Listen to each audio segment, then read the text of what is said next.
Ang bakbakan sa gitna ni Imu, ni Loki at ni Luffy na kung saan gagamitin ni Imu ang pinakamadayang ability na ang Domi Reversi sa dalawang ito habang si Loki at si Luffy naman ay papatunayan at i-confirm na immune sila sa Domi Reversi. And since napakatindi nga ng ginawang damage ni Imu sa Elbaf at pinatulog niya pa ang crewmates ni Luffy na si Brook at itong si Usopp, bubugbugin siya ni Loki at ni Luffy ng napakalala. Dito din marirealize nitong si Imu na kailangan niya ng gumawa ng countermeasures. Kailangan niya ng kumilos dahil dumating na ang dalawang individuals na kaya siyang i-oppose. Na dahilan kung bakit for a while nagpaalam siya sa mga elders, sa mga Gorosei, na pansamantala aalis muna siya ng Marijoa para gawin ng isang bagay. Ano nga bang gagawing countermeasure nitong si Imu? Possible ba na kukuha siya ng isang ancient weapon na ginamit niya before para talunin si Joy Boy? Ang lahat ng yan at marami pang iba tatalakay natin dito sa ating full chapter review ng One Piece chapter 1178. Kaya naman siguraduhin yung nakalike, nakasubscribe at natin nyo ng bell button. Pero wag na nating patagalin pa. Let's go! Ang title ng chapter na ito ay A Fading Nightmare. Chapter page, makikita natin dito itong si Eustace Kid na hinahabol o para bang nilalabanan ng isang toro.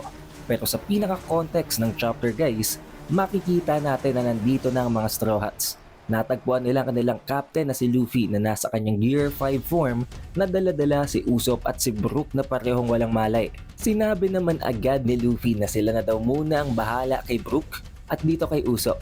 Dahil may gagawin siyang mas importante. Babawian daw niya ang taong may gawa nito dito kay Usopp at kay Brook. Tinatanong din siya ng iba niya pang crewmates, lalong-lalo na itong si Frankie. Kailangan daw ba niya ng backup? Kailangan daw ba niya ang tulong ng kanyang crewmates? Sinagot nitong si Luffy na dahil nga sa pikon na pikon nito, galit na galit ito, sinabihan niya itong sila Frankie na mas maganda daw kung hindi muna sila lalapit sa battlefield dahil baka madamay sila.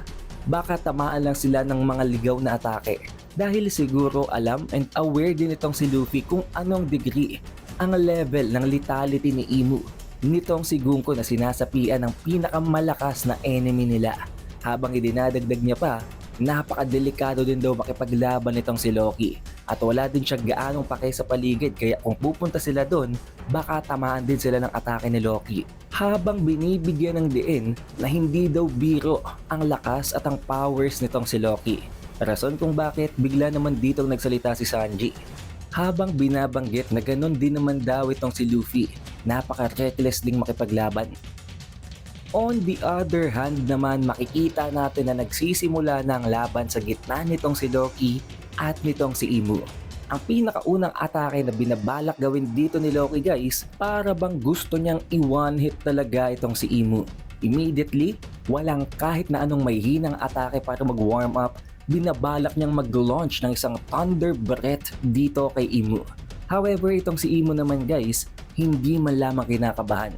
Instead, may sinasabi siyang isang kwento na narinig niya before na ayon sa kanya, maraming taon na daw nakalipas, may nakita daw ang mga world government vessels na isang ship ng isang giant.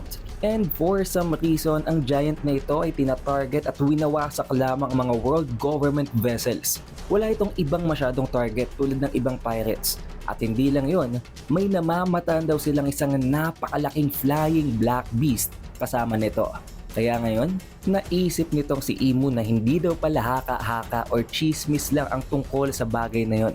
Dahil ito, ang dragon na ito na nasa harapan niya, ito ang patunay na totoo ang tungkol sa mga kwentong yon.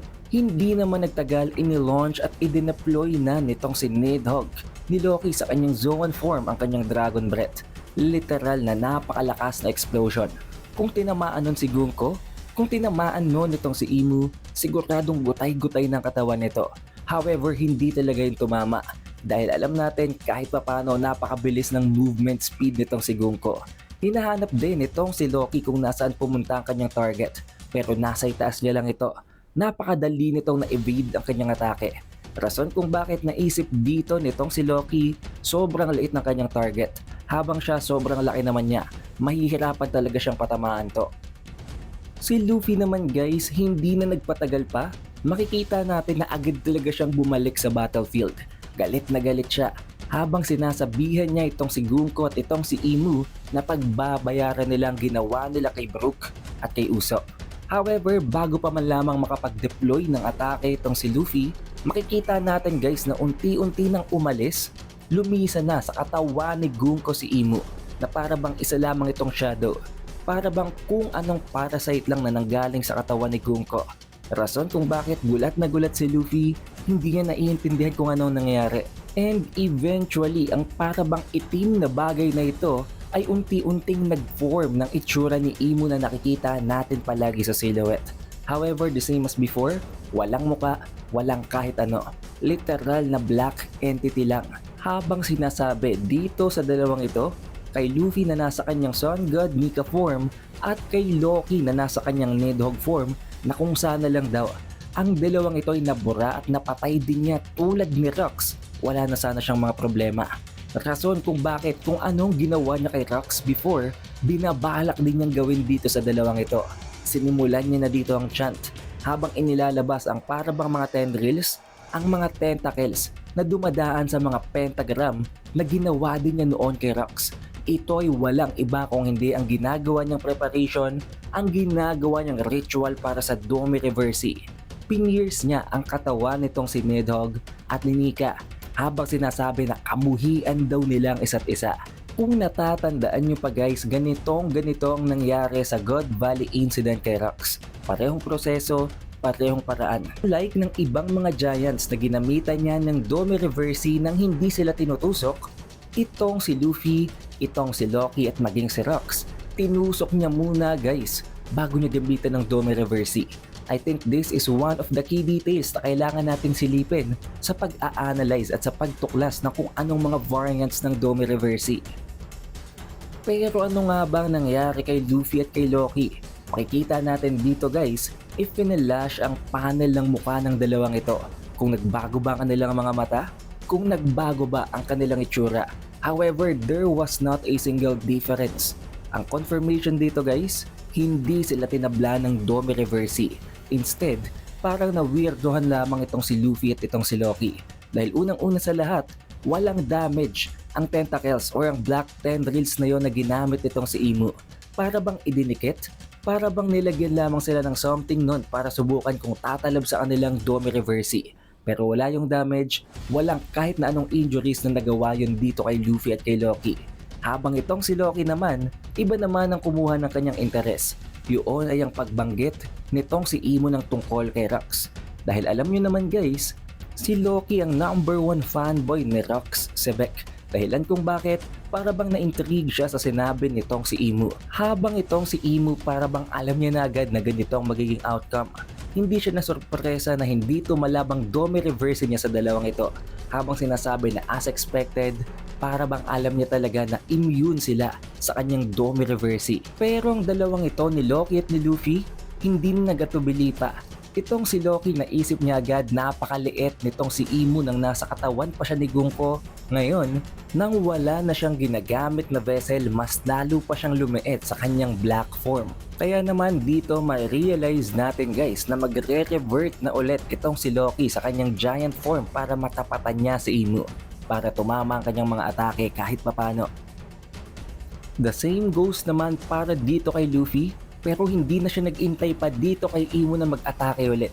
Immediately, sinugod na nitong si Luffy itong si Imu, na kung saan makikita natin guys, papalapit pa lang itong si Luffy. Makikita na natin ang itsura sa mga mata nitong si Imu na para bang nararamdaman niyang trauma mula kay Joy Boy. Ginamit dito ni Luffy ang kanyang Gomu Gomu no Booming Dawn Gatling Gun, na kung saan kitang-kita nyo guys, tumama talagang mga atake ni Luffy dito kay Imu. Nalusaw ang katawan nitong si Imu. Kitang-kita naman natin guys, bawat suntok mula sa Gatling attack nitong si Luffy, talagang nabubutas ang katawan nitong si Imu.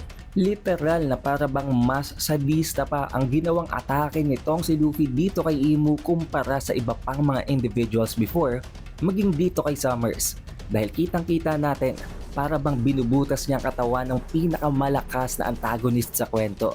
However, kung papansinin din natin mabuti, wala ditong Black Lightning.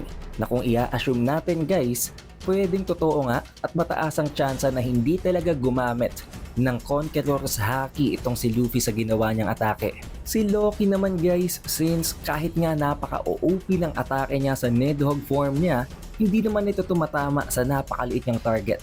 Kaya nagbalik na siya sa kanyang Ancient Giant Warrior form at pinatransform niya na din si Ragnir sa isang hammer. Bago makarecover, bago pa man lamang makatakas at makalayo na naman itong si Imu, ginamitan niya na ito ng kanyang freezing attack na ang Niflheim para masigurado na hindi ito makakatakas, hindi na ito makakalayo pa. At kung titingnan nating mabuti guys, talagang literal na para bang tuldok na lang itong si Imu kumpara dito kay Loki.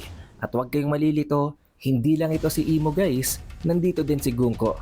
Ito lang talaga ang difference ng Ancient Giant Warrior Giants kumpara sa mga normal humans. Dahil kung sila nga ay times 3 ng size ng normal giants na napakaliliit na ng mga tao kumpara sa kanila, what more pa kaya sa pure Ancient Giant Warrior blooded?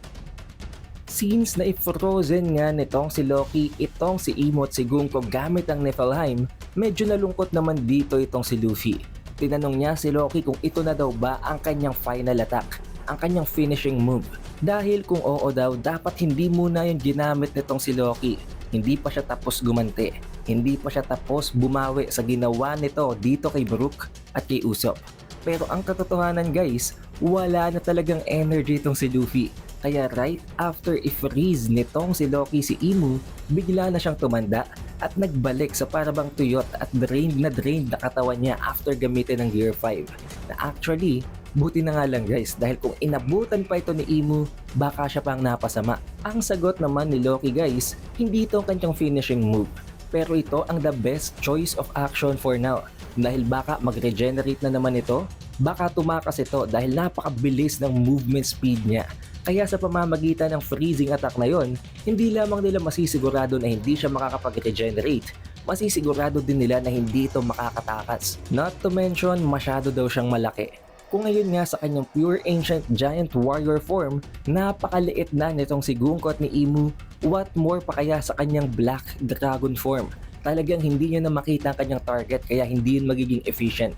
Sa iba pang parte ng Elbaf Kingdom, makikita natin na oo, wala ng Dream Monsters, wala ng gaanong mga Devil Giants, pero sobrang dami naman ng kumalat na apoy. Ayon sa kanila, oo, ngayon napatunayan nila na hindi talaga si Loki ang may sala sa pagkamatay ni King Harald at ngayon, tinulungan pa sila nito para ipagtanggol at iligtas ang Elbaf Kingdom, ganun pa rin naman daw. Medyo may katigasan din daw talaga ang ulo nitong si Loki at medyo problema pa rin siya. Dahil kahit tinulungan silang lahat nitong si Loki, napakatindi at disaster din naman daw ang aftermath ng ginagawa niyang pagtulong sa kanila. Tulad na lamang ng massive na apoy ngayon after ng ginawa niyang mga Dragon Breath. However, it is different now. Kung noon kinamumuhian talaga nila si Loki, kinatatakutan at ayaw talaga nilang pakawalan. Ngayon, para bang medyo may inis lang sila dito pero alam at naa-appreciate nilang ginagawa nito para sa kanila. Ito namang si Nami patuloy lang ang pag-apula ng apoy gamit ang mga rain clouds nitong si Zeus na tinutulungan at ina-amplify naman nitong si Jinbei sa pamamagitan ng pagtatapo ng maraming amount ng water sa lugar kung saan mas malalaki ang apoy. Sa kabilang parte naman ng Elbaf Kingdom, specifically sa West Village, medyo natutuwa naman ang grupo nitong sila Zoro na binubuo nitong si Hyrule, si Dory, si Brogy at itong si Stansen dahil kahit papano nauubos na nila unti-unti ang mga Devil Giants at bumabalik na sila sa kanilang normal na pag-iisip. Ayon sa kanila, kukunti na lang daw ang natitira, mga 2 hanggang 3 Dome Reversed Giants na lang. Na sinagot dito ni Zoro na siya lang bahala, kukunti na yon. Pero bago niya pa pagpapatayin ang natitirang 3 yon, dumating dito guys itong si Chopper para pagsasapakin sila. And eventually after ng pagsapak na yon, na hindi nga man lamang ganun kalakas, para bang hinahawakan niya lang mga ito, unti-unting makikita natin na may lumalabas na black shadows. May black entity na umaalis ng katawan nila at bumabalik sila sa normal form nila. Tulad ng nakita natin before, tulad ng ating analysis videos, may kinalaman talaga ang black entities na ito na nasa loob ng mga Dome Reversed Giants sa kung paano sila na itatransform ni Imu. Dahil after nitong umalis sa kanilang mga katawan, nagto-turn back sila sa kanilang original form. Nagulat ang napakaraming higante at maging si Zoro sa ginawang ito ni Chopper. Rason kung bakit tinanong niya si Chopper, paano niya yung nagawa? Dahil itong sila Zoro nga kailangan pang pagpapatayin sila para lamang magbalik sila. Na sinagot naman ni Chopper, hindi niya alam. Basta sampalin lang daw niya ng isang beses ang isang Domi Reverse Giants na a-undo at nakakancel daw niyang demonification nito. Na rason kung bakit napaisip si Zoro. Pero alam naman natin guys, para sa ating readers magkakaroon tayo ng idea dahil alam natin ang buong kwento. Pero para sa kanila, hindi nila yun alam. Kaya ayon dito kay Zoro, baka napakagaling na doctor lang daw nitong si Chopper. Kaya maging demonification ay kaya niyang i-heal. Rason kung bakit, pasimpleng sinabi ni Chopper na hindi daw siya natutuwa pero alam naman natin na talagang natutuwa siya sa sinabing compliment na yun ni Zoro. Sa iba pang mga village, para bang pare-pareho na lang ang natitirang sitwasyon. Sa Artisan Village, ganun din. Wala ng mga Domi Reverse Giants, wala ng Dream Monsters, pero ang apoy na lamang, ang aftermath ng nangyaring laban ang pinoproblema nila ngayon. Ganun din ang sitwasyon sa Alcohol Village. However, ang natitirang lugar na kung saan may nangyaring hindi nila inaasahan ay ang library.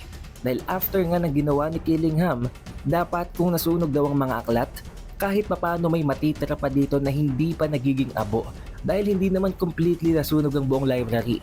At kung nasunog naman daw yun lahat, dapat kahit papano makikita nilang abo nito. Pero wala silang matagpuan na kahit ano. Ang mas nakakapagtaka pa, wala din dito guys si Biblo, ang owl na librarian nila. Rason kung bakit napaisip itong si Saul at itong si Robin na kung totoo man na may kinalaman si Biblo dito, for the benefit of the doubt, siguro daw nakahanap ito ng paraan para ilikas ang mga aklat at para hindi ito masunog. Pero there is also this chance, this possibility na baka tinangay yun lahat ng world government kasama si Biblo. Nabanggit na natin ito sa spoilers guys. Chances are, na-awaken ni Biblo ang kanyang ability at kaya niya na ding paliitin ang sarili niya at ang mga objects na target niya para masigurado na hindi sila masusunog at itinago niya yon sa kanyang pakpak o sa kanyang mga feathers. Dahil tulad ng binanggit ko before guys, kung totoo nga na mapapasama si Loki sa crew nitong sila Luffy, magpe-play itong si Biblo ng napakalaking role para gawin yung posible. Quick switching of scenes naman guys, makikita natin si Sanji at itong si Franky na nag-uusap. Ayon dito kay Sanji, kailangan lang daw pala nilang mag-switch into the offensive. Kailangan silang umatake para matapos ang kaguluhan. Pero ayon naman dito kay Franky, hindi daw yun ganun kasimple. 3 Holy Knights pa lamang nakalaban nila, napakatindi na ng nagawa nilang damage sa Elbaf Kingdom. Just what more kung ang buong puwersa ng world government ang sumugod dito. Habang si Killingham naman naramdaman at na-sense na may kakaibang nangyari kay Imu sa kanilang Great One. Hindi niya alam kung anong nangyari, pero alam niya na may hindi normal. Siguro nabawasan ang output ni Imu after ng ginawa ni Luffy atake na bumuta sa kanyang katawan habang finifreeze naman siya ng Niflheim nitong si Loki. Sa outskirts naman ng West Village guys, kung natatandaan nyo pa, dito inatake nitong si Luffy ng Booming Dawn Sniper Rifle itong si Holy Knight Summers. Dahilan kung bakit nawasak nga ang mukha nito at ang katotohanan pala hindi siya agad nakapag-regenerate. Dahil nakita naman natin guys, gumagamit ng Conqueror's Haki itong si Luffy sa ginawa niyang atake ngayon. Pero ngayon, meron ditong isang napakatinding detalye na nagbibigay ng napakaraming tanong sa One Piece fandom, sa One Piece community. At yun ay ang lumabas na parabang mechanical heart mula sa ulo nitong si Summers. Dahil alam naman natin, ang puso guys, ang heart, dapat nasa gitna ng katawan. Pero ang puso na ito nitong si Summers, hindi lamang normal na puso. Hindi naman natin mako-confirm guys dahil wala namang color ang heart na to. Pero basing sa kung anong texture nito, kung paano ito ka-shiny, na parabang meron itong glint na kumikintab, literal na parabang gawa ito sa bakal. Parang mechanical heart. At hindi ito nakalagay sa kanyang dibdib, kung hindi sa kanyang ulo. Dahil after subukan nitong si Summers na ibalik ang kanyang mga naputol na parte ng katawan, pumasok ito sa ulo niya habang unti-unting tumitibok pa nga. At pangalawa sa pinakahuling scene, makakabalik tayo kay Luffy at kay Loki na kung saan makikita natin na tuyong-tuyo Drained na naman dito itong si Luffy after niyang ubusin ang kanyang energy. Sinasabi niya kay Loki na pahingi daw siya ng pagkain. Dahil alam naman natin guys, after niyang makakain, babalik naman siya sa normal. Pero ang sagot dito guys nitong si Loki, ayaw niya. Hindi daw siya pwedeng utusan nitong si Luffy. Malapit lang daw ang West Village, pumunta doon si Luffy at kumain siya mag-isa. Habang sinasabi naman ni Luffy dito kay Ragnar na kunan daw siya ng pagkain ng squirrel na ito. Pero the same kay Loki, para bang ini-imitate lang nito ang mga moves at ang mga sinasabi ni Loki. At tiningnan lang nila pareho ang tuyot na katawan nitong si Luffy. Nang dahil lang nga sa napukaw ni Luffy ang atensyon niya, hindi na nila gaanong napansin itong si Imu na unti-unti umaalis na pala mula sa frozen ice ng Niflheim. Sinamantala ni Imu ang pagkakataon na ito na distracted ang dalawa para tumakas at bumalik sa Holy Land ng Marijoa. At sa loob nito guys, immediately, pinatawag niya ang mga elders sa loob ng flower room ng Pangaea Castle at sinabi niya ang isang napakatinding news. For a while, pansamantala, aalis muna si Imu ng Pangaea ng Holy Land ng Marijoa. May gagawin siyang importante at hindi siya babalik for a while. It was not stated kung ano at kung saan pupunta itong si Imu, kung anong purpose ng pansamantalang pag-alis niya ng Marijoa. Pero I think napakataas ng tsansa guys na ito ay ang preparation kung sakaling makalaban niya ulit si Loki at si Luffy. Dahil ngayon, na-confirm and alam niya na hindi ito tatabla ng Domi Reversi. However, this is where the chapter ends. But don't worry guys dahil next week wala na namang chapter break. Kaya naman this coming Tuesday, magkakaroon na naman tayo ng spoilers para sa next chapter na chapter 1179. Kaya para ma-notify kayo pagkalabas ng video na yon, siguraduhin nyo lang na naka-like, naka-subscribe at na rin nyo ng bell button. It is the Updated Weeb and I will see you guys on the next one.